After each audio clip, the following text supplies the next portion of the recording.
Hello, welcome. We're just getting ready to start. Mimi. Hi, Mimi. Okay, so very good. Okay, Trish. I got mine going.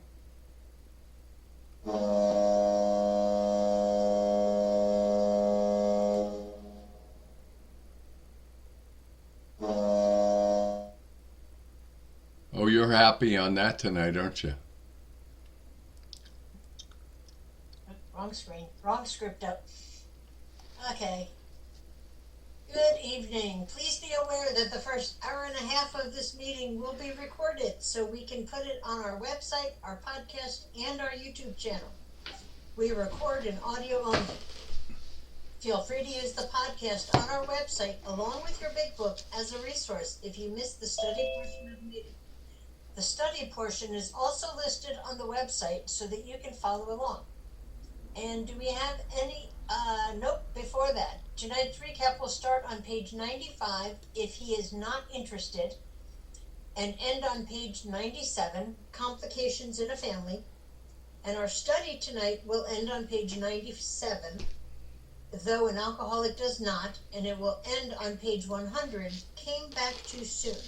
And now, are there any units? Yes, good evening, family, and welcome. My name is Jamie. I'm a very grateful recovered alcoholic, and good to have you with all of us tonight. We've got some new faces. Welcome, and we will get to that in a few minutes into our format.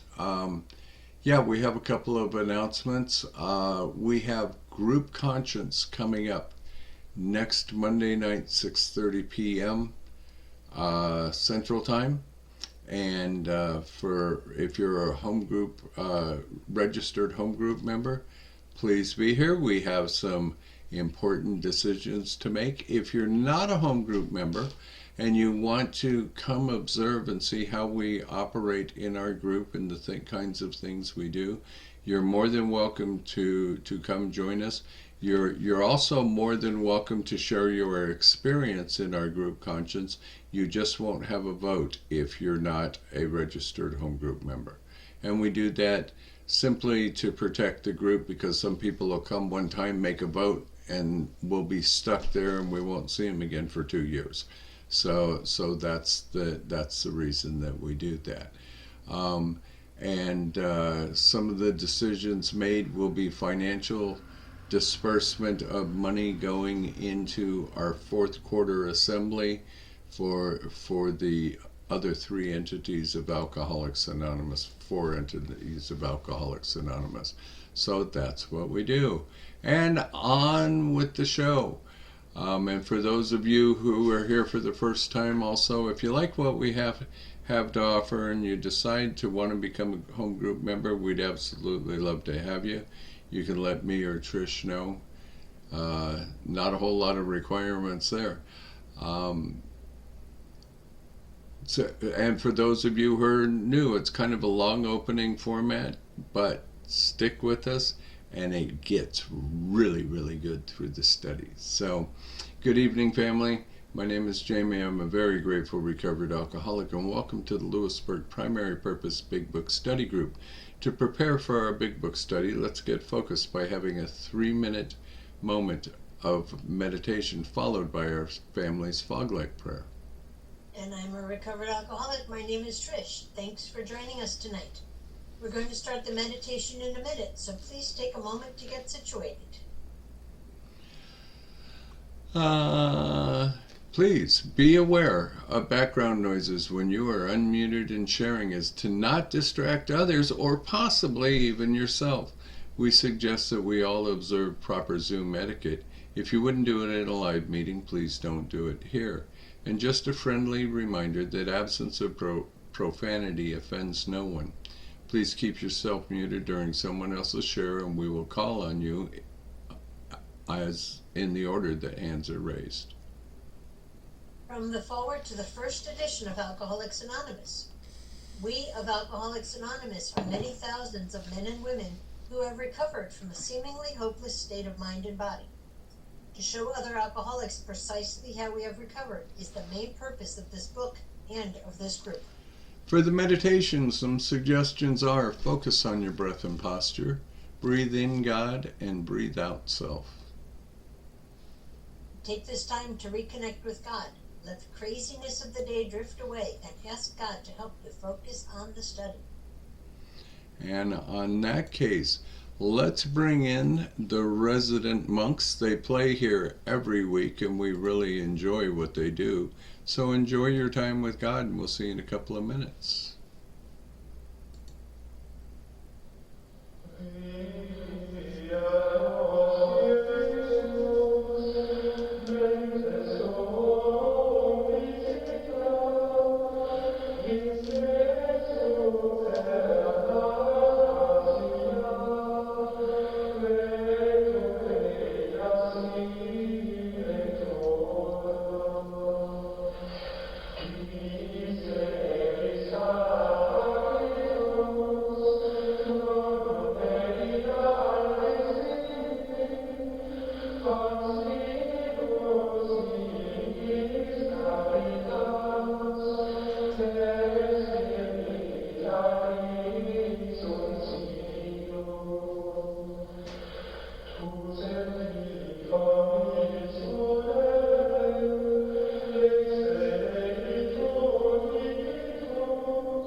And welcome back, folks.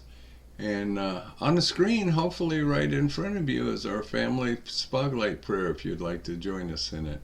God, let your love shine through us like a fog light, so that those that are lost, sick, and dying can find your love through us. Amen. And let's have our secretary's report. Come on in, Lisa.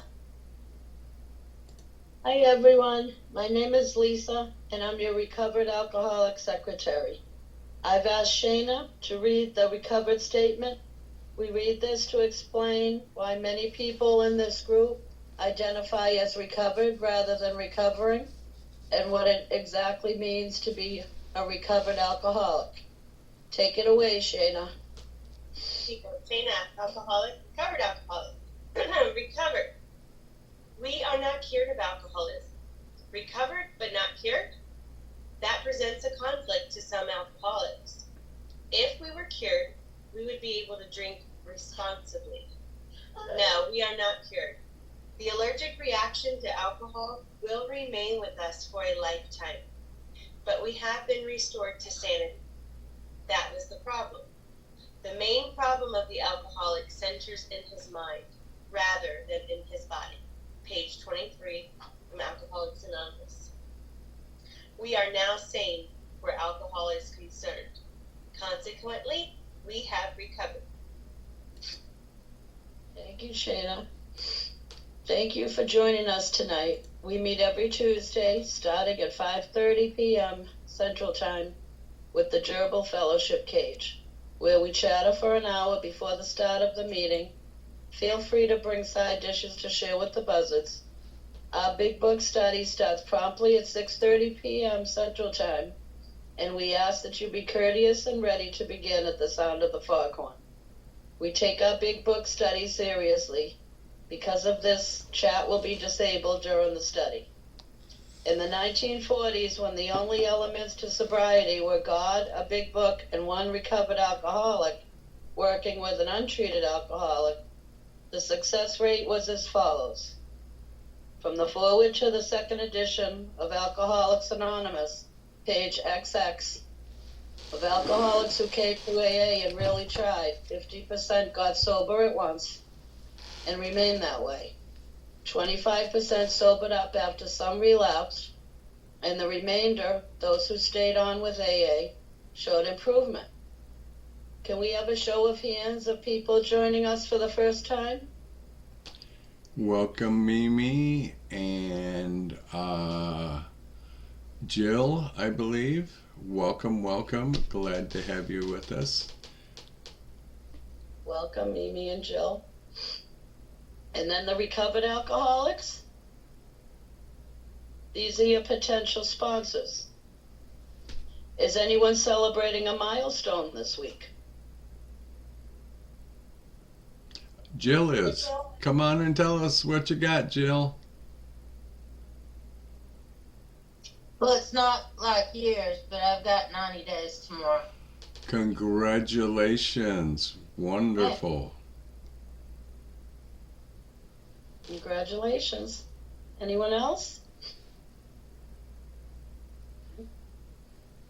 Okay, if you should require a big book of your own. Whoops. Oh, you got it, Trish? Okay, you beat. Beat ya. Congratulations, Jill. Congratulations, Jill. Congratulations, Jill. Okay, you done with your screen share, Trish?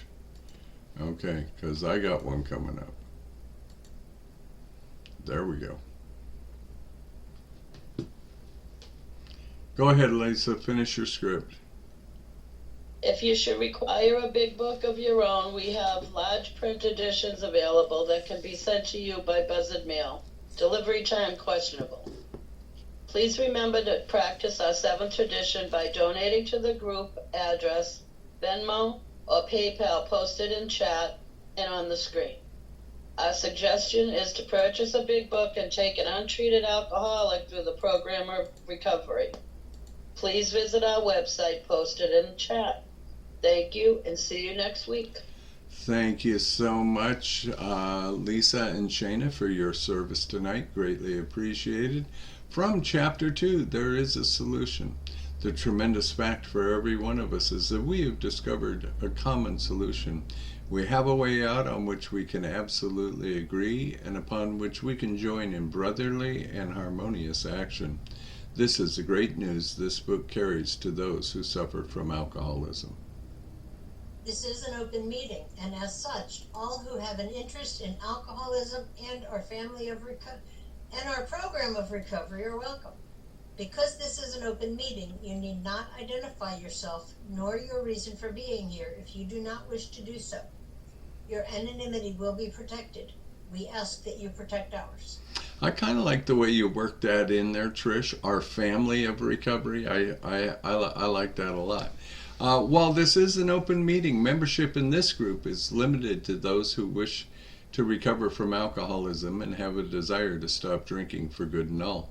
Each member of Alcoholics Anonymous is a potential sponsor of a new member and should clearly recognize the obligations and duties of such a responsibility. Before we begin our study of the Big Book, last week we reviewed Tradition 11. Tonight, let's take a quick look at Tradition 12. Please refer to page 562 of our book, Alcoholics Anonymous. And come on in, Kenny. Yes, good evening. Yes, good evening, everyone. My name is Kenny. I'm an alcoholic. Tradition 12. I'll start off by reading the short form. Tradition 12. Anonymity is the spiritual foundation of all our traditions, ever reminding us to place principles before personalities. And then the long form, which I really like, And finally, we of Alcoholics Anonymous believe that the principle of anonymity has an immense spiritual significance. It reminds us that we are to place before principles before personalities, that we are to actually practice genuine humility. This to the end that our great blessing may never spoil us, that we shall forever live in thankful contemplation of Him who presides over us all. And that says a lot for me, you know.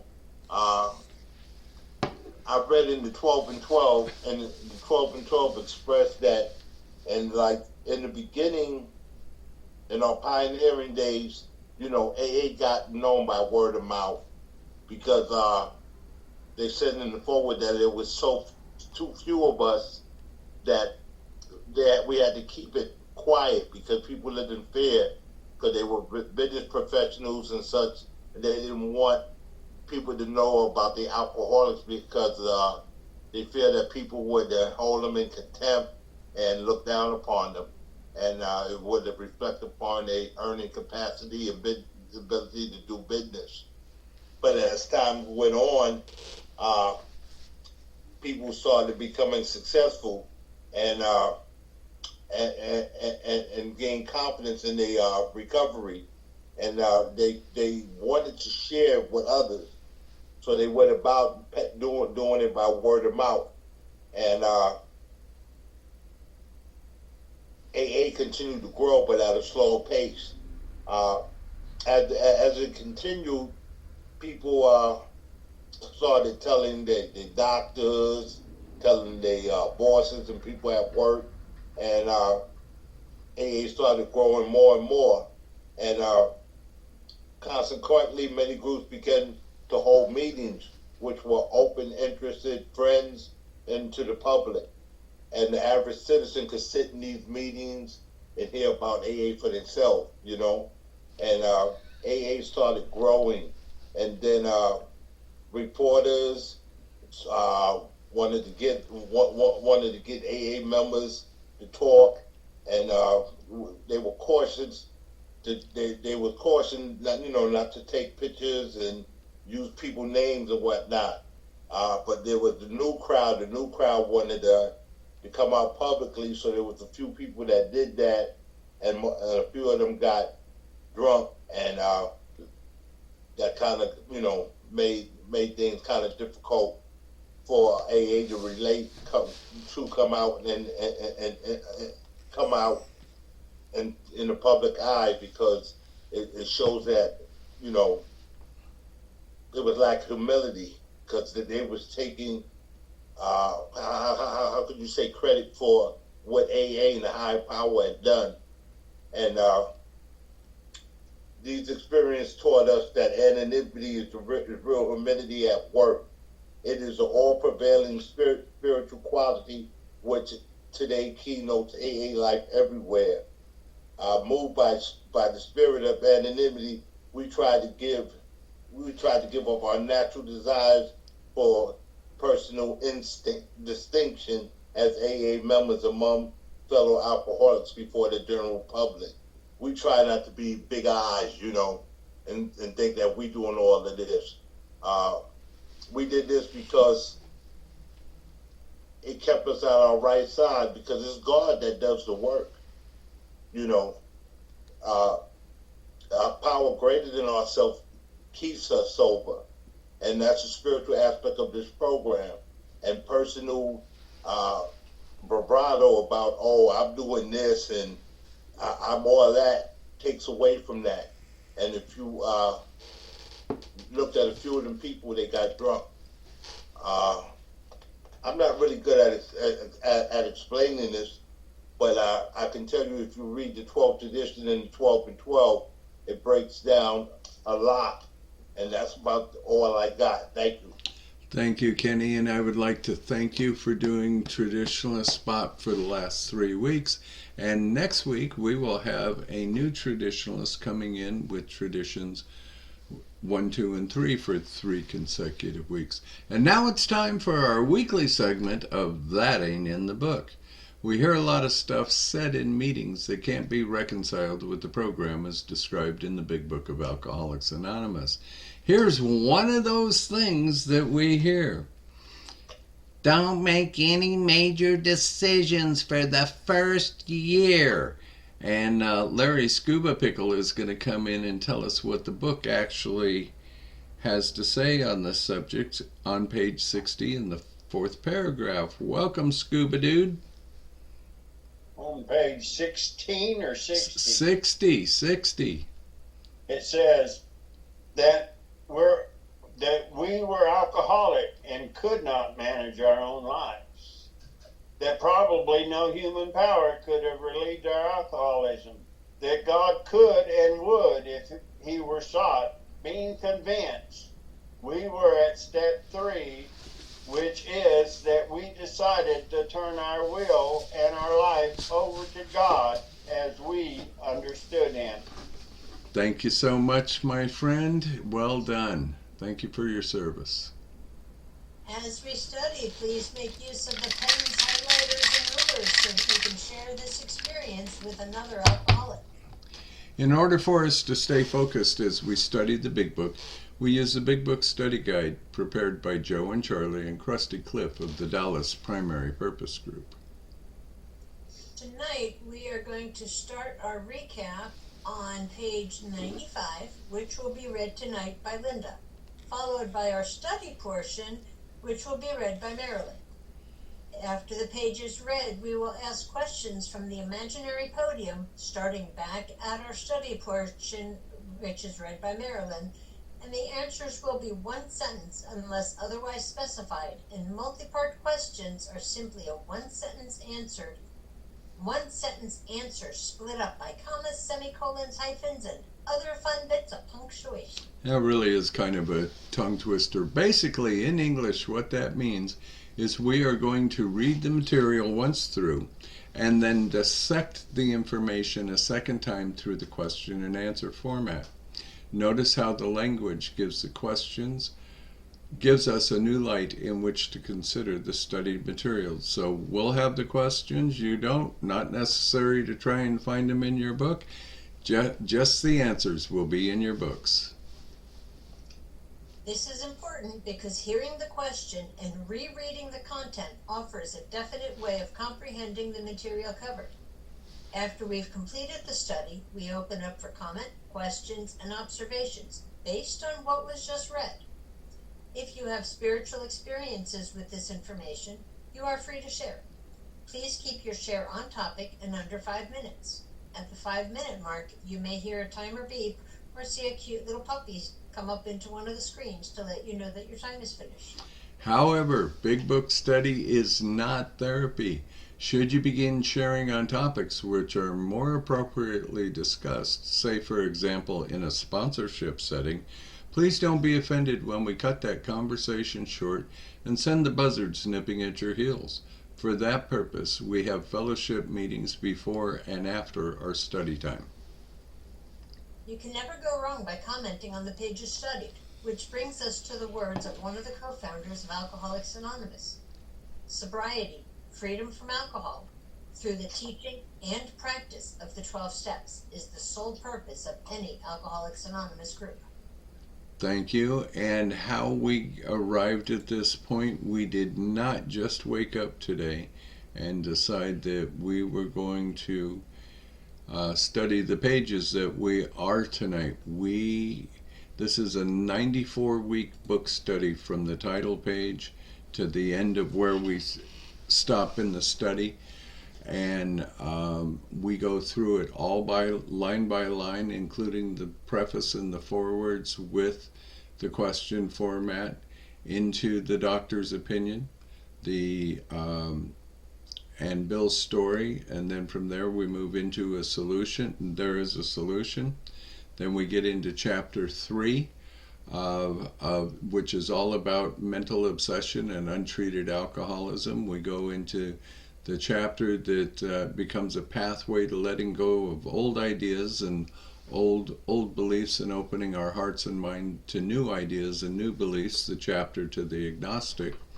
And then from there we go into how it works, which really only tells us how to do two things. It tells us how to take steps 3 and steps 4.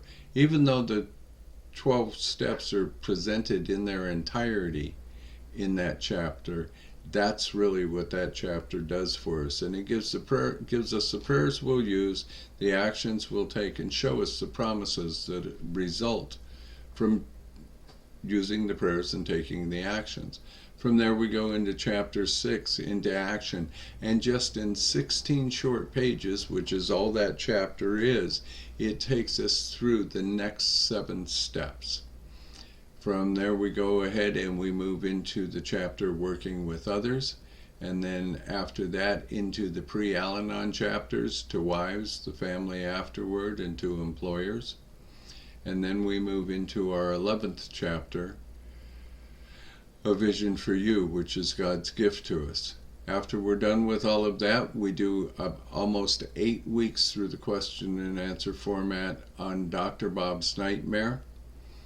Through the study, we're directed to, because of the little asterisk in the books, we're directed to go to the spiritual experience 3 different times, and we do that, and we also have the question format for that. Closing out, we have 2 weeks that we do on the traditions through the question format as well, and then week 94 we do 1 final week as a standalone week with the spiritual experience.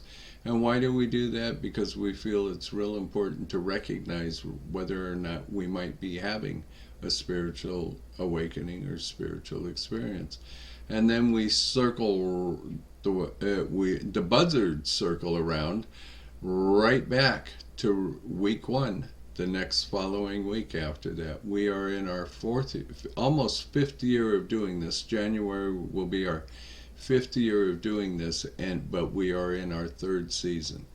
And through that, the group has been able to do a lot of things, become a GSO group, and be part of the service structure. And of course, we podcast and we have a website, so we have lots of information available out there.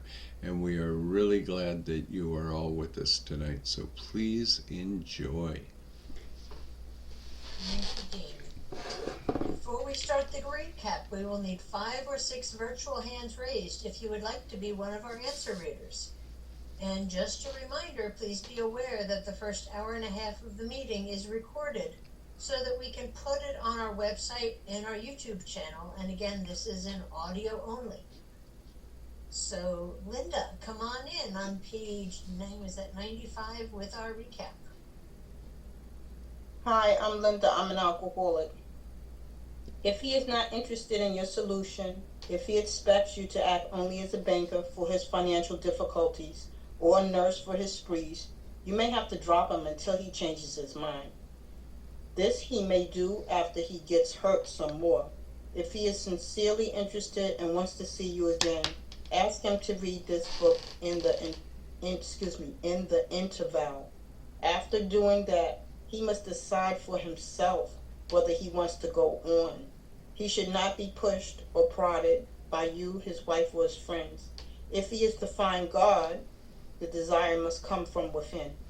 If he thinks he can do the job in some other way or prefers some other spiritual approach, encourage him to follow his own conscience. We have no monopoly on God. We merely have an approach that worked with us, but point out that we alcoholics have much in common, and that you would like, in any case, to be friendly. Let it go at that. Do not be discouraged if your prospect does not respond at once. Search out other alcoholics and try again. You are sure to find someone desperate enough to accept with eagerness what you offer. We find it a waste of time to keep chasing a man who cannot or will not work with you. If you leave such a person alone, he may soon become convinced that he cannot recover by himself. To spend too much time on any one situation is to deny some other alcoholic an opportunity to live and be happy. One of our fellowship failed entirely with his first dozen prospects. He often says that if he had continued to work on them, he might have deprived many others who have since recovered of their chance. Suppose now you are making your second visit to a man. He has read the volume and says he is prepared to go through with the 12 steps of the program of recovery. Having had the experience yourself, you can give him much practical advice. Let him know you are available if he wishes to make a decision and tell a story, but do not insist upon it if he prefers to consult someone else. He may be broke and homeless. If he is, you might try to help him about getting a job or give him a little financial assistance, but you should not deprive your family or creditors of money they should have. Perhaps you will want to take the man into your home for a few days. Be sure you use discretion and be certain he will be welcomed by your family and that he is not trying to impose upon you for money, connections, or shelter. Permit that only you, permit that and you only harm him. I'm going to read that again. Permit that and only you, and you only harm him. You will be making it possible for him to be insincere. You may be adding in his destruction rather than his recovery. Never avoid these responsibilities, but be sure you are doing the right thing if you assume them. Helping others is the foundation stone of your recovery. A kindly act once in a while isn't enough. You have to act the Good Samaritan every day, if need be. It may mean the loss of many nights, sleep, great interference with your pleasures, interruptions to your business, and it may mean sharing your money in your home, counseling frantic wives and relatives, innumerable trips to police courts, sanitariums, hospitals, jails, and asylums. Your telephone may jangle at any time of the day or night. Your wife may sometimes say she is neglected. A drunk may smash the furniture in your home or burn a mattress. You may have to fight with him if he's violent. Sometimes you will have to call a doctor and administer sedatives under his direction. Another time you may have to send for the police or an ambulance. Occasionally you will have to meet such conditions. We seldom allow an alcoholic to live in our homes for long at a time. It is not good for him, and it sometimes creates serious complications in a family. Thank you so much, Linda. Well done. And that's what we did last week, folks. And Marilyn is going to come in and read our study portion for tonight. And this was what we will answer questions on tonight. Marilyn, welcome. Good evening, everyone. My name is Marilyn, and I'm a recovered alcoholic. Though the alcoholic does not respond, there is no reason why you should neglect his family. You should continue to be friendly to them. The family should be offered your way of life. Should they accept and practice spiritual principles, there is much better chance that the head of the family will recover. And even though he continues to drink, the family will find life more bearable. For the type of alcoholic who is able and willing to get well, little charity in the ordinary sense of the word is needed or wanted. The men who cry for money and shelter before conquering alcohol are on the wrong track. Yet we do go to great extremes to provide each other with these very things when each action is warranted. This may seem inconsistent, but we think it is not. It is not the matter of giving that is the question, but when and how to give. That often makes the difference between failure and success. The minute we put our work on the surface plane, the alcoholic commences to lie upon our assistant rather than upon God.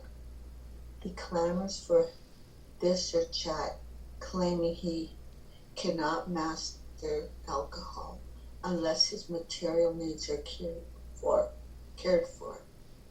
Nonsense.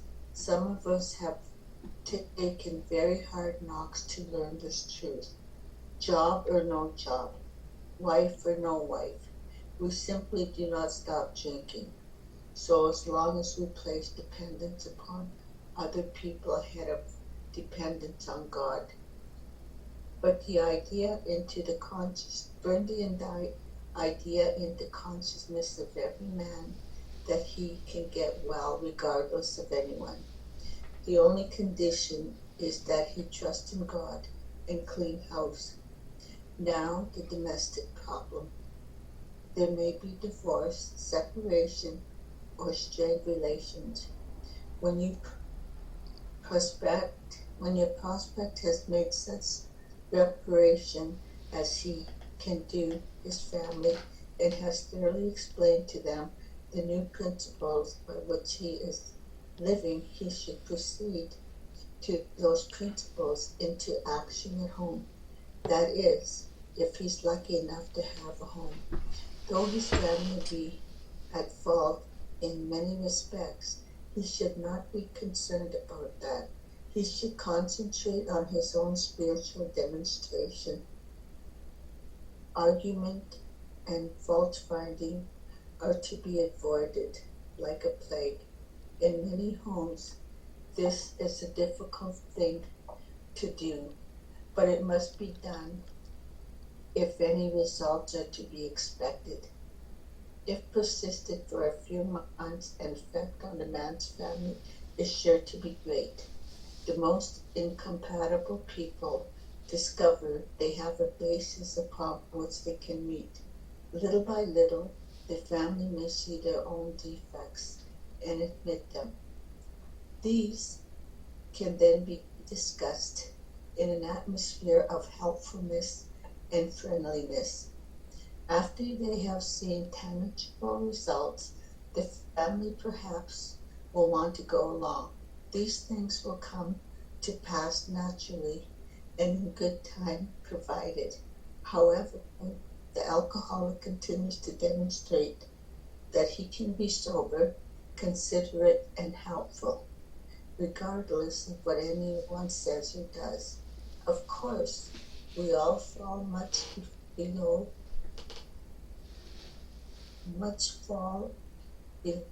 the standard many times, but we must try to repair the damage immediately, lest we pay the penalty by a spree. If there be a divorce or separation, there should be no undue haste for the couple to get together. The man should be sure of his recovery. The wife should fully understand his new way of life. If their old relationship is not resumed, it must be on a better basis, since the former did not work. This means a new attitude and spirit all around. Sometimes it is to the best interest of all around. Sometimes it is, in the best interest of all concerned that a couple remain apart. Obviously, no rule can be laid down. Let the alcoholic continue his program day by day. When the time for living together has come, it will be apparent to both parties. Let no alcoholic say he cannot recover unless he has his family back. This isn't so. In some cases, the wife will never come back, and for one reason or another. Remind the prospect that his recovery is not dependent upon people. It is dependent upon the relationship with God. We have seen men get well whose families have not returned at all. We have seen others slip when the family came back too soon. Thank you. Thank you so much, Marilyn. Wonderful job. And now we are going to go to the questions. And tonight, let's see, William's hand dropped. So tonight, the batting order will be Kenny, Linda, Jill, and Nick Padawan Pickle. So thank you all for stepping up to do this. And and Shayna, my daughter. Okay, let's do that. Wonderful, got relief from the babies. So you'll come in at the tail as we cycle around, Shayna. Kenny, coming to you, sir. What should we do for the family of the alcoholic who doesn't make it? Kenny, you're muted. Jill, you'll need to unmute as well, and you too, Shayna. Okay, I'm trying to figure out where we at. We are on Page 97. Page 97, though an alcoholic. Though an alcoholic does not respond, there is no reason why we should neglect his family. Thank you so much. Linda, how should we react to them? You should continue to be friendly to them. Thank you. Jill, welcome. First time doing this. Glad to have you stepping up. Your question is, what should the family be offered? The family should be offered your way of life. Thank you. And Nick, good to see you. Here's your question. If they choose to adopt our program as a way of life, what extra benefit might they realize? Should they accept and practice spiritual principles, there's a much better chance that the head of the family will recover. Thank you. And I forgot to mention this. Trish will be coming in with comments, but there will only be one. Shayna, your question is, even if the alcoholic isn't successful in sobriety, what will happen for the family? And even though he continues to drink, the family will find life more bearable. And my one comment, this is where the Al-Anon family group comes into play. Thank you so much, Trish, and thank you for your service tonight. Kenny, the buzzards are circling right back around to you. Your question, sir, is, for the alcoholic who is able and willing to try our way of life, what is normally needed or wanted? For the type of alcoholic who is able and willing to get well, little charity in the ordinary sense of the word is needed or wanted. Thank you. And moving into page 98, Miss Linda, who are the ones who put emphasis on material help? The men who cried for money and shelter before conquering alcohol are on the wrong track. Thank you so much. And Jill, you get our first two-part question of the evening.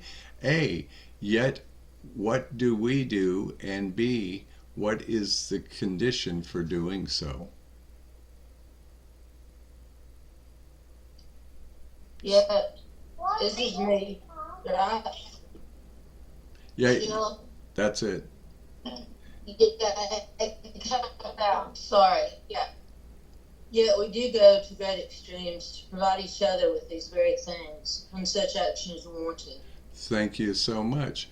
Nick, is this inconsistent? It's inconsistent, but we think it is not. Thank you. And Shayna, what is the question to be answered before we give? It is not the matter of giving that is in question, but when and how to give. Thank you. Kenny, why is this so important? That often makes the difference between failure and success. Thank you. Miss Linda, if our service is only of a material nature, what is the result? The minute we put our work on service plane, the alcoholic commences to rely upon our assistance rather than upon God. Thank you. And Jill, this leads to what? 2 sentences, please. He clamors for this or that, claiming he cannot master alcohol until his material needs are cared for. Nonsense. Thank you. Nicole, what hard lesson have some of us had to learn to be successful in sobriety? Some of us have taken very hard knocks to learn this truth. Keep going. Job or no job. All right, keep going? Okay. Yep. Job or no job, wife or no wife, we simply do not stop drinking so long as we place dependence upon other people ahead of dependence on God. Thank you. And Shayna, what idea do we try to burn into the consciousness of every newcomer? Burn the idea into the consciousness of every man that he can get well regardless of anyone. Thank you so much. Kenny's coming back to you. What is the single condition for success? The only condition is that he trusts in God and clean out. Thank you. And Linda, what domestic problems may the newcomer have? Now, the domestic problem, there may be divorce, separation, or just strained relations. Thank you. Jill, you're hitting the jackpot tonight. Now you get a 3-part question. A, what is the first thing the alcoholic should do? B, he should then explain what. And C, then what should he do? When your prospect has made such reparation as he can to his family and has thoroughly explained to them the new principles in which he is living, he should proceed to put those principles into action at home. Thank you. That is, if he's Nope, that's it right there. Thank you. Nicole, you get that one. The above applies if he has a what? That is, if he is lucky enough to have a home. Thank you. Shayna, 2-part question. A, is the family normally free of faults? And B, if faults do exist within the family, how should this affect the newcomer? Though his family may be at fault in many respects, he should not be concerned about that. Thank you. Kenny, what should he concentrate on? He should concentrate on his own spiritual demonstration. Very good. Miss Linda, what must be avoided? Argument and fault finding are to be avoided like the plague. Thank you. And Jill, will this be easy to do for everyone? in many homes, this is a difficult thing to do, but it must be done if any results are to be expected. Thank you, Nicole. If the family is able to forego arguments and fault finding for a few months in the early days of recovery, what will happen? If persisted in for a few months, the effect on a man's family is sure to be great. Thank you. And Shayna, how about the really incompatible folks? The most incompatible people discover they have a basis on which they can meet. Thank you. Kenny, little by little, what will happen? Little by little, the family may see their own defect and admit them. Thank you. Linda, what positive thing can happen then? These can then be discussed in an atmosphere of helpfulness and friendliness. Thank you so much. Jill, what often happens after the family sees the effect of our program on the alcoholic? After they have seen tangible results, the family will perhaps want to go along. Thank you. Nick, you get a two-part question. A, when will this happen? And B, provided the alcoholic does what? These things will come to pass naturally and in good time providing. However, the alcoholic continues to demonstrate that he can be sober, considerate, and helpful, regardless of what anyone says or does. Thank you. And Shayna, are all of us perfect at this? Of course, we all fall much below the standard many times. I caught that little snicker. Kenny, what must we try to do? But we must try to repair the damage immediately, lest we pay the penalty by a spree. Thank you. Linda, what about divorce or separation? If there be divorce or separation, there should be no undue haste for the couple to get together. Thank you. Jill, what must come first? The man should be sure of his recovery. Thank you. Nicole, what should the wife understand? The wife should fully understand his new way of life. Thank you. Shayna, if their relationship is to be successful, what must happen?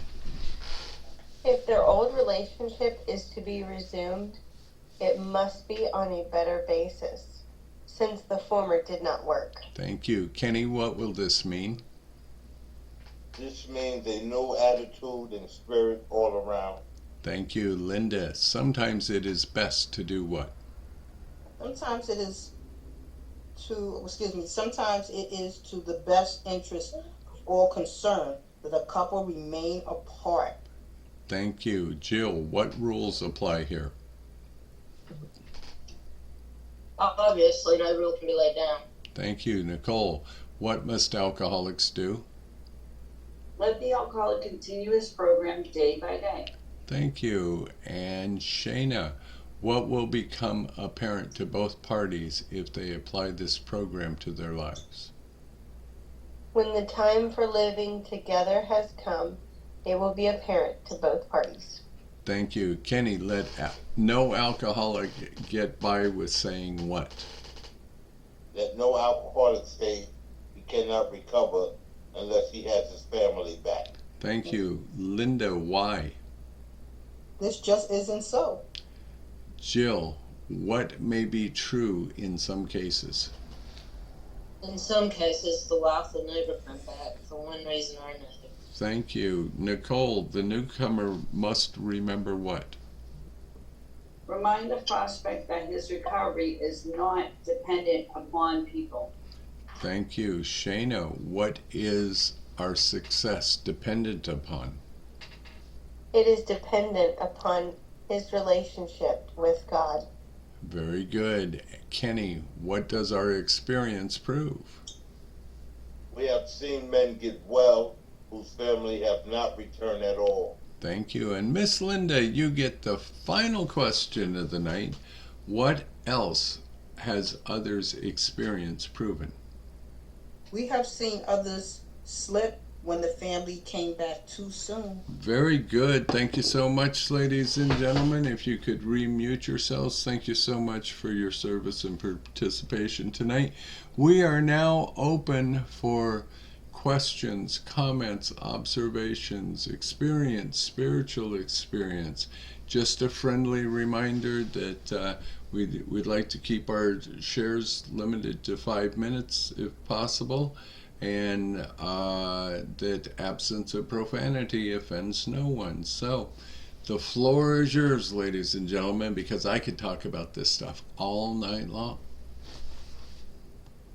And for those of you who are joining us for the first time, by all means, feel free to jump in as well. We'd love to hear your experience. Just real quick, Kenny, you nailed it. For me, anonymity is a key piece, and I'm terrified of, I kind of have a high-profile job. You said, Kenny, see, you're just like, you said, God does the work, so it's not about me. And the desire must come from within. It's like going to the gym. It's not like you're ever gonna get there. You just you have to work and go to the gym anyway. That's what I got. Thank you, guys. Thank you, Yash. Glad to have you with us, and keep coming back with and joining us. Our other meetings are in the chat also. Okay, don't be shy. Who wants to kick it off? You can raise your little virtual hand. You can go like this and get my attention. Or we can play the monks over and over and over again. Okay, Miss Linda, welcome. Come on in. Hi, my name is Linda. I'm an alcoholic.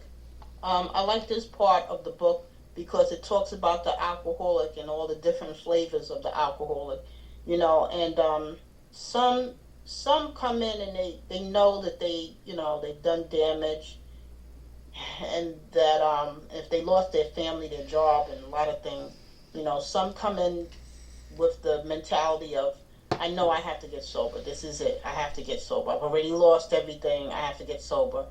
And some come in with the idea that, hey, I'll get a job, I'll stop drinking, and I'll get the family back. And one guy in a meeting that I go to, he thought that, and a year later he realized they're not coming back. My family's not coming back, and I'm not going to get another job. It's done. It's over. I'm retired. That's it. But he wants to get back in the ring, and I want to do this, and I want to do that. And his wife filed for divorce, and his kids don't want to talk to him, and that's it. And he said he's coming to realize, and he said he's getting so angry about it. He's getting so angry, but this is the end result of the alcoholism. I was just lucky that I came in when my kids were like, 6 and 5. So I was just lucky, because had they been older, then it would have been a whole different story. And this is what we say about everybody's path in recovery is different. I was the one taking care of them, and I had already been married and lost a husband, so it wasn't like I was coming in rooms like, I already had a job, I already had an apartment, I had my kids back. They had been taken from me, so I had them back, but it could have happened again. And I was on the brink of losing my job, which I did lose it after 3 months of being sober, but I came in with the attitude like, I'm going to die. If I don't stop drinking, I'm going to die. This is it. The kid's already been taken from me. It'll happen again. I'll lose this job. I may not even, if I get to be homeless, that'll be a step up, but I knew I was going to die if I kept drinking. I knew it. That was my bottom. Everybody's bottom is different, but my bottom was, it wasn't even about losing things, because I had lost things, so it wasn't that. It was me. I was going to lose me. I was going to lose my mind again. I was going to lose my soul. I was going to say, stop the world and get off. And like they say, take that big hit, and then I just check out. And those two little boys it wouldn't have been right for me to do that. They didn't deserve that. They did not deserve that. My family didn't deserve that. My family didn't deserve that. My co-workers didn't deserve that. No one deserved that. What I would have put them through if I would have did that. So I'm very truly grateful that my God graced me, dragged me into the rooms, and I always say it's AA. God bring me to AA bring me right back to God. So for me, my bottom was different. It wasn't that I was trying to get this and that and the family back. I knew that was it. That was my bottom. All bets were off. That was it if I took a drink again. But here it gives you the different flavors, the different, variations of these alcoholics and their mentality and what they think. And I've seen some alcoholics say, well, you know what? I need to get a job. Once I get a job, I'll be okay. And one lady kept saying that, and I was like, but you can't get a job right now because you'll be drunk on your job and they'll fire you. So why are you thinking about getting a job? Why don't you think about getting sober? She thought that was the answer to her problem. I just get a job. And one lady, she had very young girl. She had graduated from, what is it? I guess it's Connecticut University, ConU, something like that.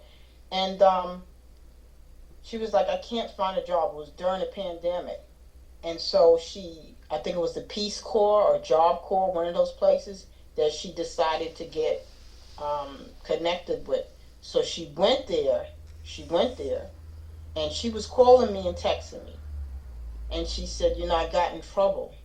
And I said, what do you mean? She said, I got in trouble and they threatened to get rid of me. She went out and she got drunk. And then she came back and she just, in a blackout, she doesn't even remember what she did. So what happened is that when she was very young, she went to school like when she was 17, so she was in her early 20s. And I noticed that one thing she kept saying to me is, my mother's an alcoholic. My mother's an alcoholic. She used to say that a lot, And I didn't tell her to keep a focus on herself, stop worrying about her mother, but I wanted to so many times. But I didn't say it to her. But she did it again. And what they did, the people from the Job Corps, the Peace Corps, they took her to the bus stop. They packed her clothes. They took her to the bus stop and they left her there. So they threw her out of the program. And she told me, she said the bus didn't run until 5 in the morning. So she sat there from 12 all the way till 5 o'clock in the cold. And I was like, wow. And then when she got back to her grandmother's house, because she was living with her grandmother, she said, you know what? She said, this is just too much, and, a lot of things. And I said, why don't you go to the nearest hospital and tell them what you feel like doing? Tell them that, you feel like giving up. I said, and they'll put you in the detox, and they'll put you in a treatment program. And you know what she told me? She told me she didn't have time to do that. She wanted to weigh her options. I told a friend of mine that, and my friend said, what options? She screamed at the top of her voice. She said, what options? And this is what they mean when they say the disease centers in the alcoholic's mind. She tells me the last text that I got is, I'm going to go get my license. I was like, oh no. She's going to kill someone, or she's going to kill herself. See, this is the disease that just progressed. The denial, the progression. It just escalates. Doesn't regress. It progresses. I'm going to do this, I'm going to do that. I don't really have a problem. What options? You didn't have no options. You see what happened to you when you went to the Peace Corps, Job Corps. And I don't know. Some people really have to hit their bottom. They really have to hit their bottom. She may drink for years and not get into rooms till she's 40, 50. She may have a terrible demise. We don't know. But I did pray. I did a lot of praying for her. And I never seen her in a meeting again. She never called me again. I called her and called and texted her. It just kept going, and she never responded. But what they say, some are sicker, some are thicker, some are slicker. The sponsor I had now, she's all in. She's done her bit, and she's done her drinking, and she said, I'm tired. She said, this is it. She said, I can't do this anymore. And she's in her 50s. She was very young, but she told me, she said, I'm done. She said, I can't do this anymore. She said, I'm not getting anywhere. And she goes to the step workshop that I go to on Sunday, and she did tell me one thing. She said, she said, going to the step shop, she said, it really puts things in perspective. And I told her, I said, I can take you through the steps. I said, but one thing that I'm going to tell you, I said, they tell us to get into the steps immediately. Don't delay, because this is about your recovery. Depends on how fast you want to start recovering. I said, and I told her what going to the step workshop, what it's done for me. I said, it gave me a lot of clarity, a lot of understanding. And for her, she's learning more and more about her disease. And she said it puts a lot of clarity, and she doesn't feel so spinning out of control, and I don't shove steps down people's throat when they first come in. I tell them you're on the first step. And there was one lady, she was on the first step, and I told her, I said, you're going to stay on that first step. Well, why can't I move? I said, you never make it to 30 days. I said, so you're going to stay on that first step for a minute. You're going to stay on that first step for a while. Until you can understand that idea that you can drink safely can be smashed. I said, you're going to stay on that first step until you have accepted it. Until you start just not reaching out for a drink, reaching out for the phone to call someone. And she lived a couple of blocks from me. She did not live far from me. I said, you could have, it was a rainy day. I said, you could have called me. I would have got my umbrella. And this was after I had one knee operation. I was like, I would have limped there to her house. Whatever. And she was one person that she didn't want to get sober. She didn't want to stop. She sat in the meeting and she said, I can't make myself stop drinking. What she was really saying is, I don't want to stop drinking. Basically, that's what she was saying. So we have our different variations. Some people, they're receptive. Some people are not. Some people come back at a later time and they're receptive, after they get beat down some more. But I know one thing. A person has to reach their bottom. They have to reach their bottom and be hurting enough to really take this program in 100%. Because if I'm riding high on the hog, and I didn't lose my job, and I didn't lose my family, and I didn't do this, and things are still going pretty well, but I'm having my crazy episodes, I'm not going to think there's a problem. I'm not going to think there's a problem. For me, I had to reach a bottom. I had to hit the concrete. My behind had to hit the concrete and feel it. So I do understand that about alcoholism. So when someone is not receptive to me, I don't have a fit. I don't play any kind of control, tell them what they need to do. They know what they need to do. They're a grown-ass individual. They know what they need to do. And they know why they made their meeting. They know. They know it. Else they wouldn't be in an AA meeting. Even if they're saying somebody else in their family is an alcoholic, they know why they're in that meeting. And it's up to them to decide whether they want to stop or not. And I always ask people, are you done? Are you done? Don't tell me yes because you think that's what I want to, you just giving the answer that you think I want to hear. What's in your heart? What's in your mind? What's in your gut? Because if you're not finished, tell me.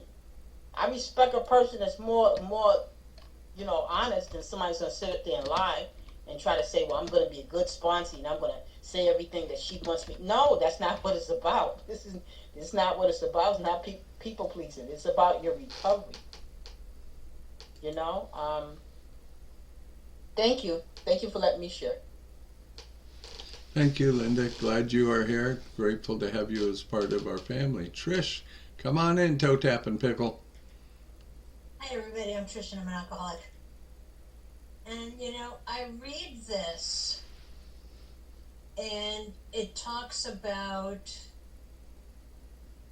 job or no job, wife or no wife, we simply do not stop drinking so long as we place dependence upon other people and other things. And I remember when I first came in, it wasn't so much the job or no job, husband, no husband, boyfriend, no boyfriend, friends, no friends, that was going to cause me to stop drinking. But I had a long laundry list of things that were going to cause me to go back out if they ever happened in life. I wouldn't be able to stay sober if. And then that next sentence, burn into the consciousness of every man that he can get well regardless of anyone. The only condition is trust God, clean house. And I had to get that God reliance and not have people reliance, sponsor reliance, anything else reliance, just that God reliance. And slowly that laundry list that I had of things that I'm going to drink if started slowly going away and going away. And all of a sudden I looked up one day and it was gone. There was nothing left on that list that I could see was going to make me want to pick up that drink again. And I had lots of shaky periods with my family when I first came in. And what I kept looking at was, I'm in the rooms. I have this toolkit. I'm not always using my spiritual tools, but I have this toolkit. They're not. And I'm changing. And I kept recognizing the longer I'm here, the better they get. And I realized it was because I was growing spiritually. I was work.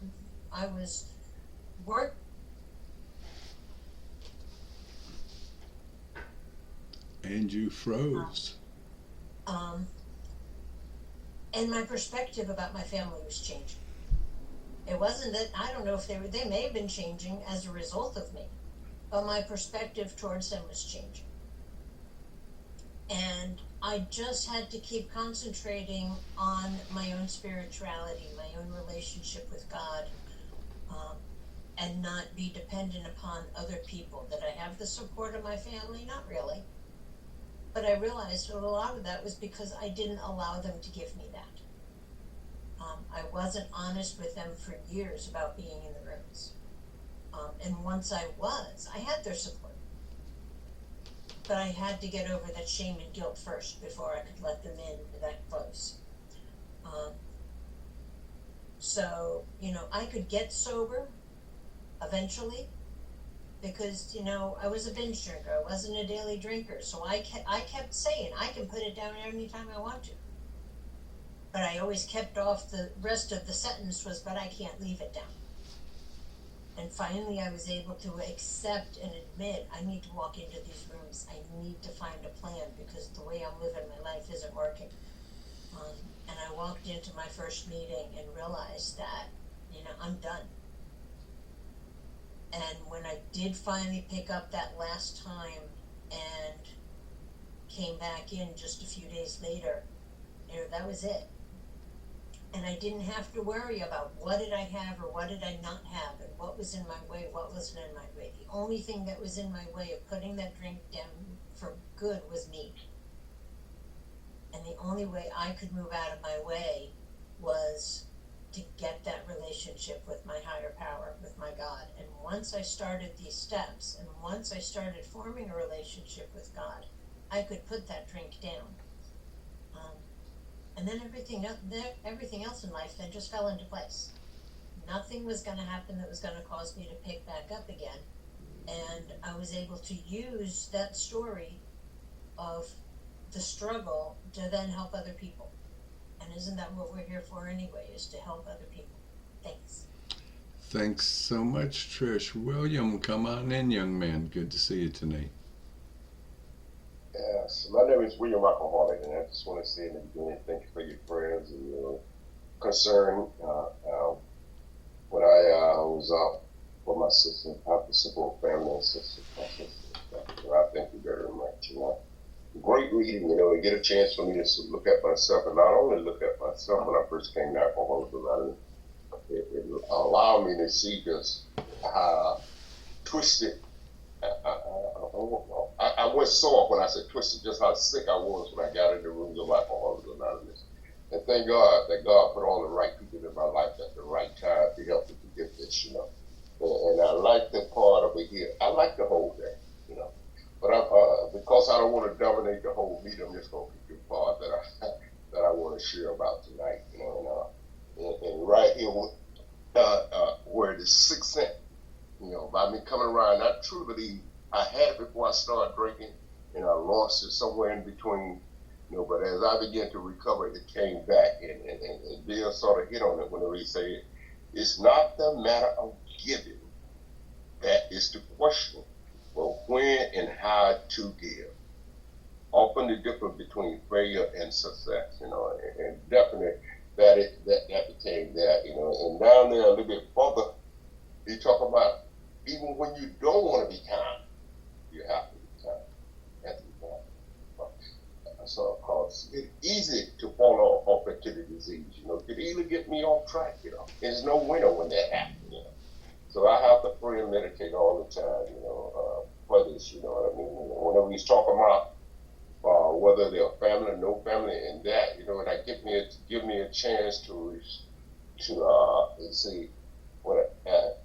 To see myself when I came in. I was my sponsor working with me, and I remember telling my sponsor what I wanted to do. And I came in and began to sober up, began to see all the money and all the time and stuff I had wasted, so I put myself on a fast track. And my sponsor didn't tell me I couldn't do it. My sponsor didn't tell me I couldn't do it. And I like the way my sponsor put it to me. My sponsor said, make a list.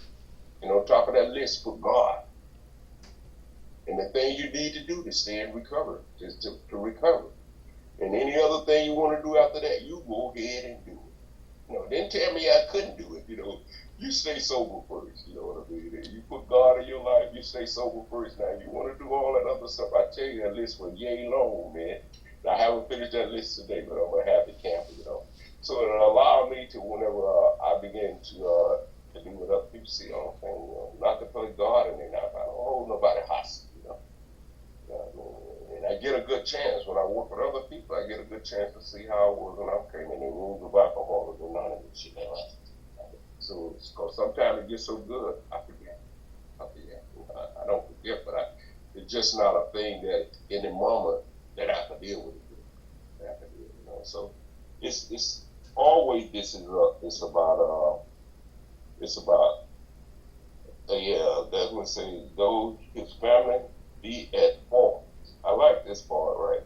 Because, I always blaming somebody for me, you know what I mean? And I like this, and I understand what he's talking about today.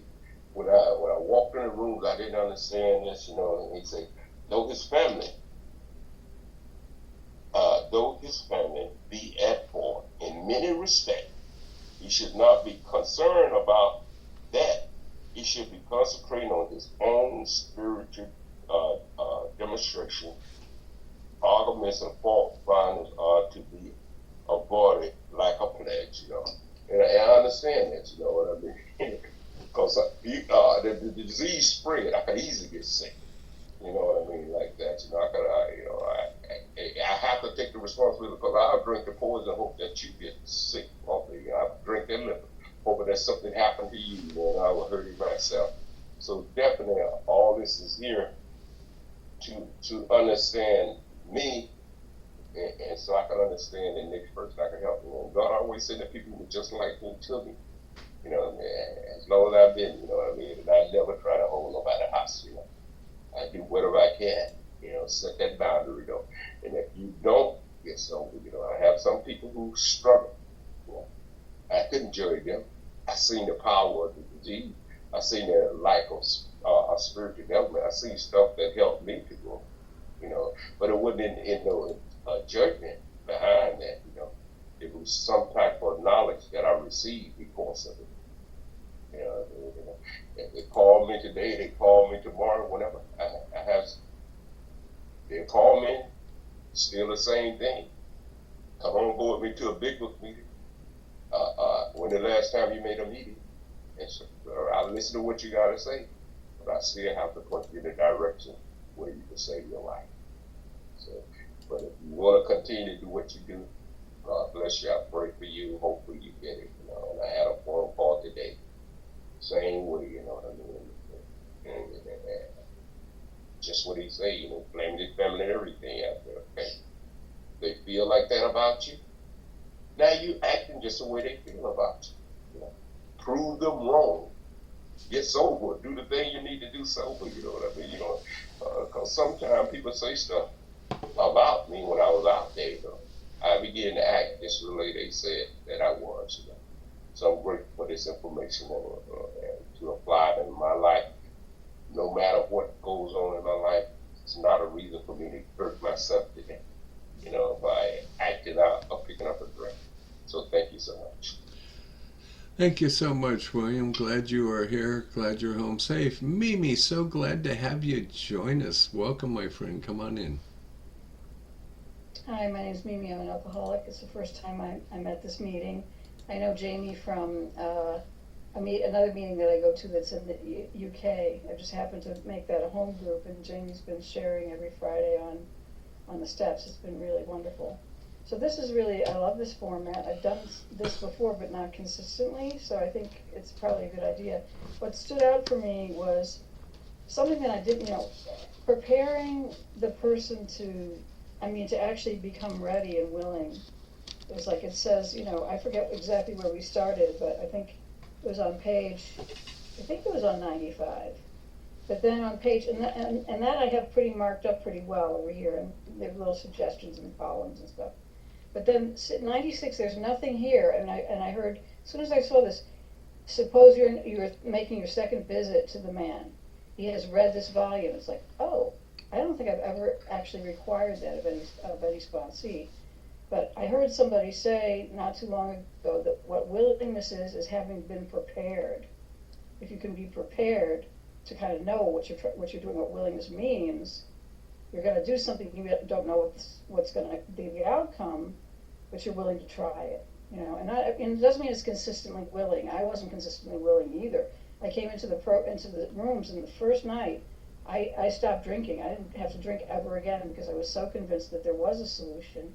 But I did backslide into my resistance against taking action, Because as an alcoholic, it was like, does this require effort? Oh, no thanks, No effort, please, I don't want to have to do that. I was living a life of like just kicking back and incapacitating myself with alcohol. So who wants to make an effort except to go to the store and get some more liquor, right? But I learned gradually. But what I wanted to say is that in my first year, what we're talking about, like, and you said don't have a relationship or don't make any major changes. Maybe that's what it was. And I was warned against having a relationship, but I did it anyway, And actually, when I did that, I learned something really significant because it didn't work out. The relationship didn't work out. So there I am, maybe 9 months sober, and I'm like freaking out, feeling like I want to drink because the relationship failed, and I put all my faith into this relationship instead of God. And I felt like I wanted to drink, but then this person talked to his sponsor, came back to me and said, I'm going to put it all in God's hands. And I was like, whoa, what? You can do that? It's like, you can, what? And then I realized I got the message from him telling me about that, because here was another alcoholic. He was armed with another fact or another experience that I hadn't had yet. He said, I'm going to give it all to God. I did that, and guess what? It vanished. I changed my orientation, and I was saved from drinking because I felt this incredible relief of not having to deal with all this crazy stuff that was going on inside of me, because I had tried to do something that I really wasn't capable of, even drunk. You know what I mean? Drunk, I couldn't have relationships. And I was just newly sober. How am I going to really have a real relationship with somebody? So I think the relationship with God, it can precede everything. And it can be, for me, it was like, I'm grateful I had that experience. I'm grateful I faced that horrible sense of like, oh my God, what am I going to do? This is horrible. I can't believe I've done this. And you know what? In sobriety, I've had that too. I've had feelings of hopelessness in sobriety, and I had that actually this weekend, but I let it pass. I just waited for it to pass, and it did. And, the thing is first of all, I'm not hopeless anymore. As we talked about, I'm a recovered alcoholic. It was a seemingly hopeless seemingly hopeless condition, not position, but so now the position is humility, right? I didn't know that at the time, although I was humble for half a second when I asked God to help me. And then I was directed to go into AA, and then I didn't have to drink anymore. But there were times when it was tested. So saying, read the volume, that's a good idea too, to not, just because we're here and we've been around for a while, maybe we should be reading the volume anyway, which we do, like we're doing that. But this idea that it's really all about God, this recovery is all about God, because I could not stand things that were taxing. I didn't know how to do anything. Whoops, Jamie's gone. Jamie's left the room. Okay, anyway, I just wanted to thank you all for being here tonight, because that's what stood out to me. Is he speaking or just he must have to take a phone call or something? Just that, that was what happened to me in my early recovery. It dawned on me, and it saved my life in that moment, because I could very well have picked up a drink over that. It was total chaos in my mind. And completely uncomfortable, like abandonment. I had abandonment issues. So here they were showing a bit, relationship that lasted 6 months, but yet I had invested so much in the person, instead of my higher power. Like I was depending on the relationship, which is like, relationship with higher power, yes, I can depend on that. And the relationship for me is, let's just take this from me, please help me. Because God is so powerful. God is, is everything. So God can take away the problem that I have, or the intensity of the problem, the difficulty of the problem. Problem may still be there, but I can solve it differently. It's not as hard to, and to be able to talk to others about, like I'm talking to you now, to be able to share my experience, whether good or bad, but it usually turns into good, right? As long as we stay sober, it will turn into good, whatever bad experience we might be having. That's my experience. Thanks for listening. I have to leave soon, because I'm going to go to another big book meeting. That I'm usually there, so I wanted to go there. So thank you for listening. I'm going to leave it around 8. Thank you so much, Mimi. Very grateful to have you, and I'll see you tomorrow. And please come back and join us. Xavier, welcome, brother. Hey, good evening, Xavier. Recovered alcoholic. Sorry, my kids. I'm giving them dinner right now. But I want to share really quick. So I got I have what stood out to me tonight was, my 4-year-old, he's like a mini-me. So when it talked about like dependence on God as opposed to dependence on people, and gave some really pretty brief examples of not like making them dependent on us, and really, if we get on a service plan, they're gonna say, I need this, I need that, I need that. So something interesting happened to me today. I had an ex-girlfriend from many, many years ago in Chicago. I was in a relationship, or pretty deep relationship with, and she eventually got really mentally sick, and then I think she got addicted to one of these prescription drugs that seems like a lot of our country's on, with all these doctors who are prescribing all kinds of fun drugs out there. So to this day, she's still addicted and gets prescribed, like Adderall or something of that nature. And she called and randomly started calling. And I finally answered, and it was really interesting. Just the context of asking for money and then getting furious when the answer was no, and just that kind of desperate conniving of an addict, or in my case, an alcoholic, I can relate to. And this is the same human being, the same woman that many years ago I remember trying to get sober up in Minneapolis and making amends to her like within a couple months, and her not taking me back at the time and being mad. And it's almost like my sobriety was contingent on our relationship. And I wouldn't say I was wrong, I would say it was a mistake. I knew what I knew at the time.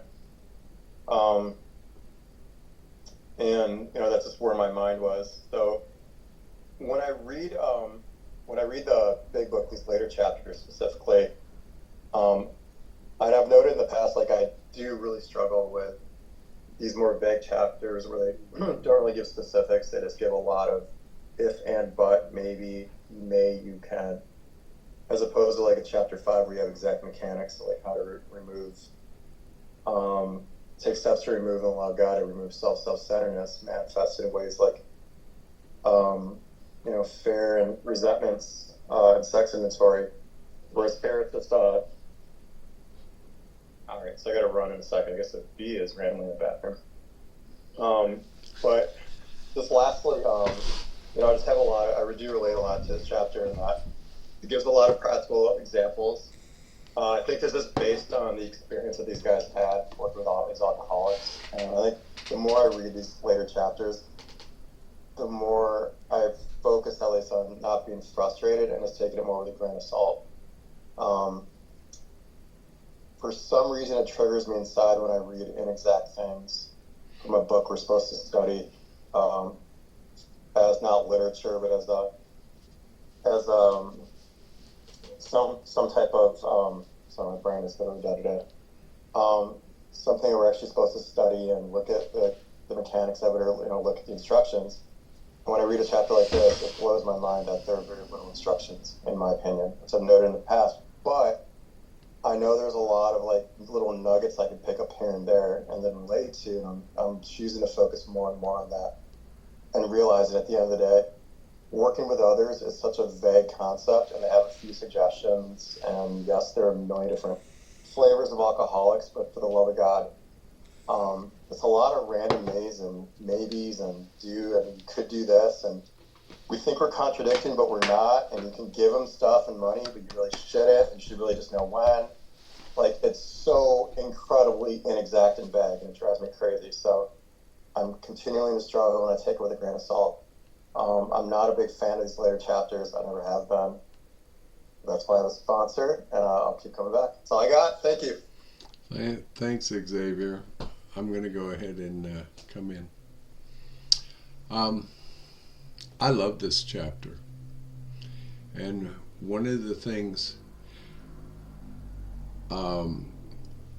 about this, there are no two of us in this room that are alike.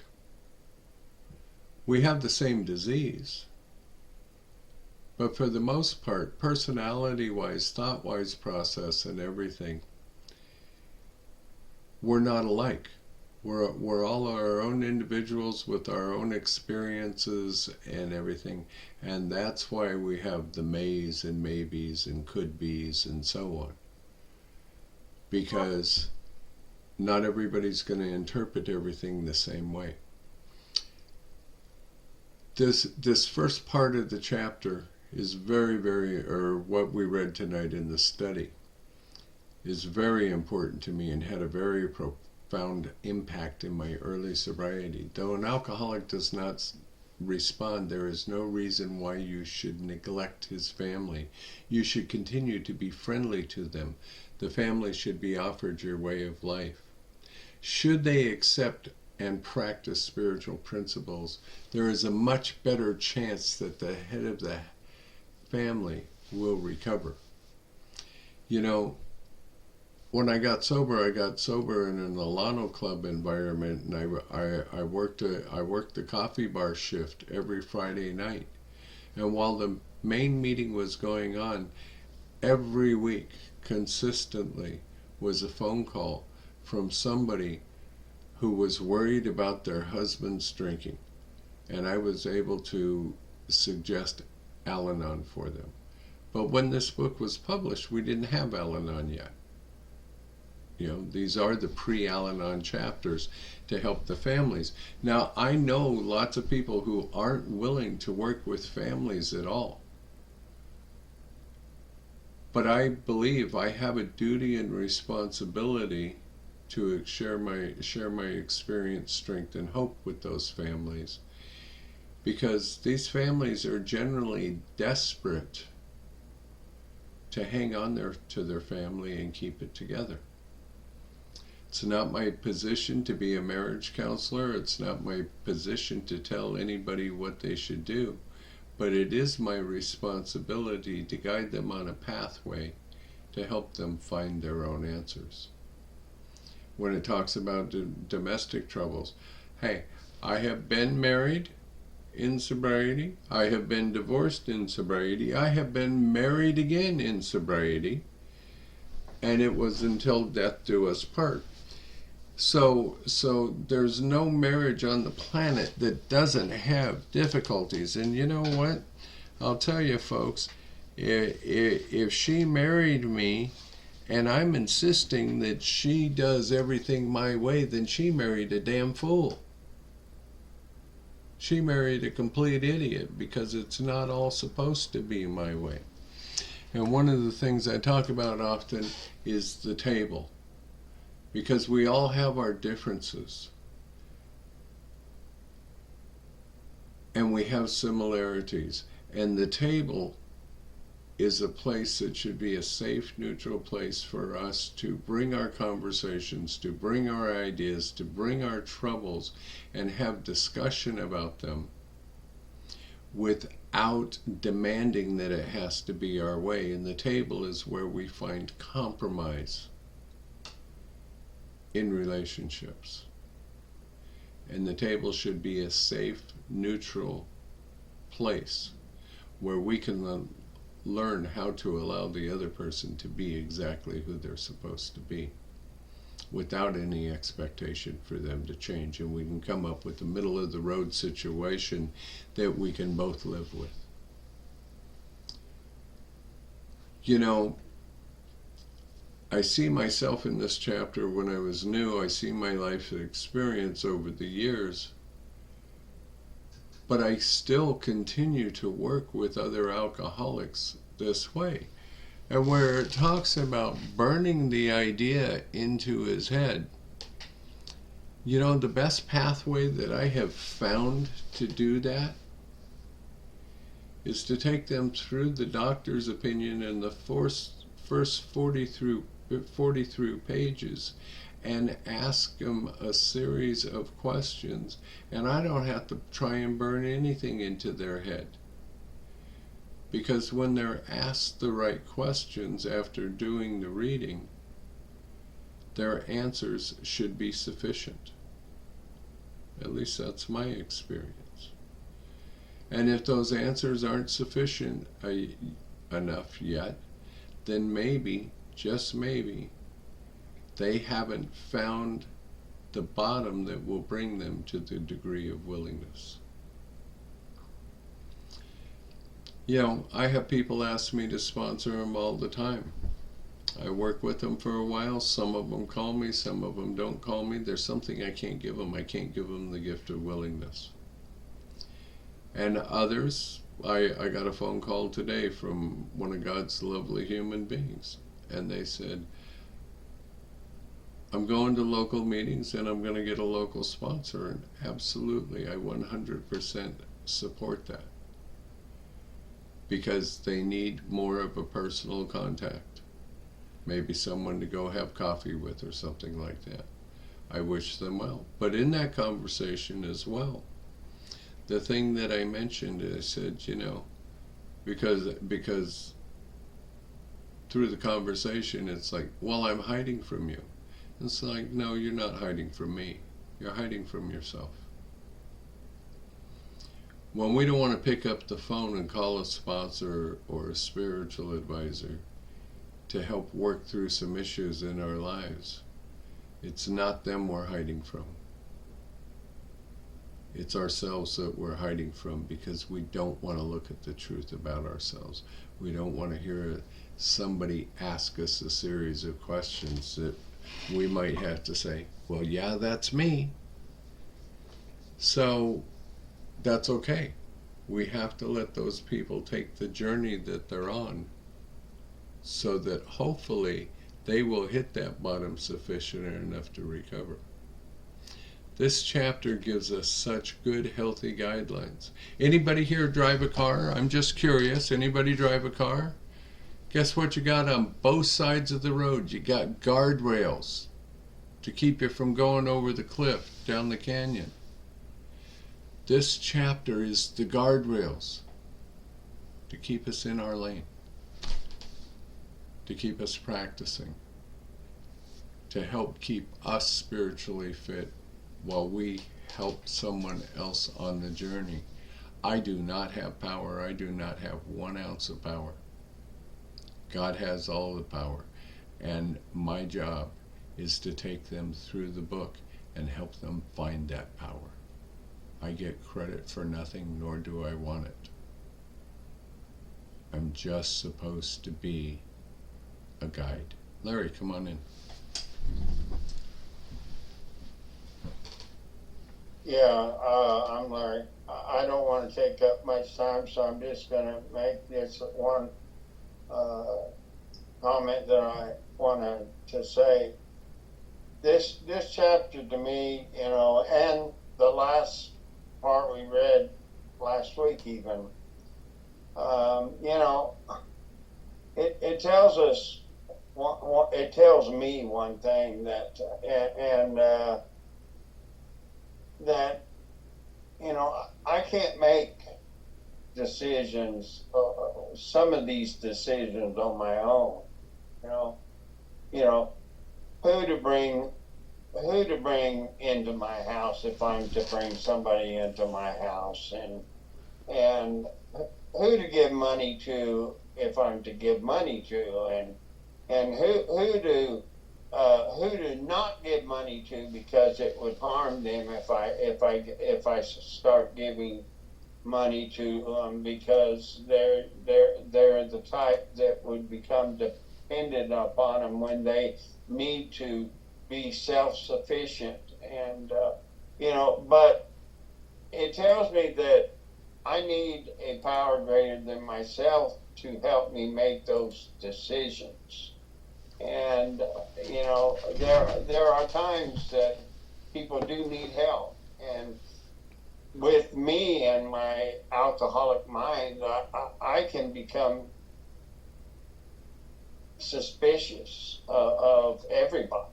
But with God and my higher power and how He works in my life, He has brought some humility into my life, and how He's done that, He has brought me. Sometimes He's brought me low. He's had to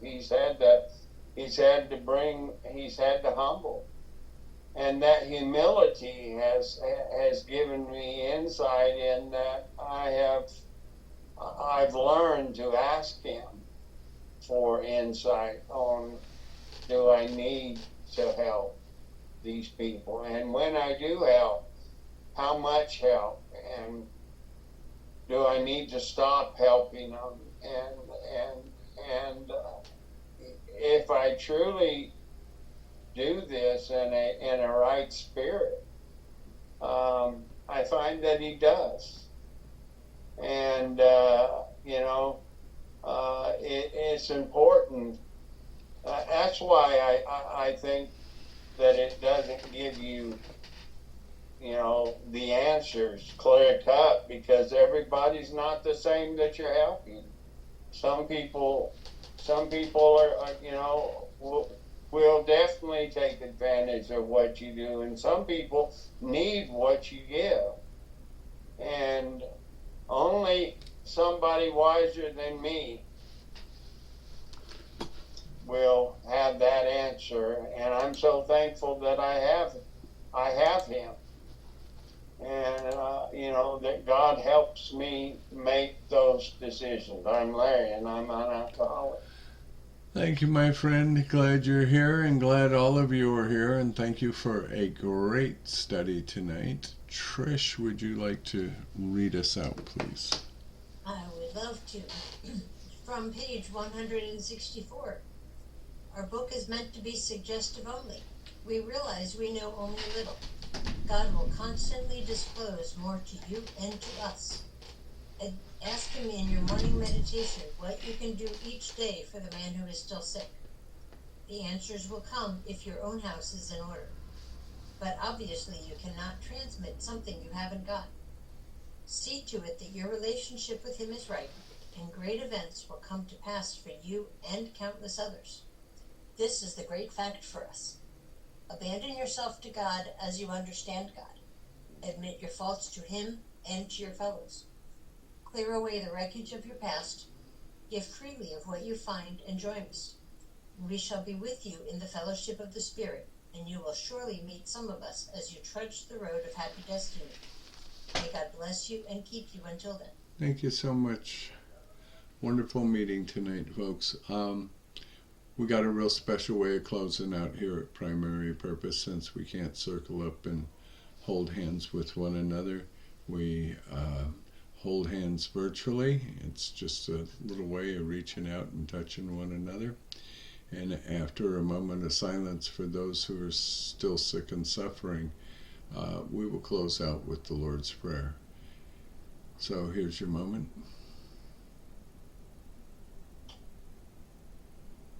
Thank you. Who will take us from shame to grace if we let him? Our Father, who art in heaven, hallowed be thy name.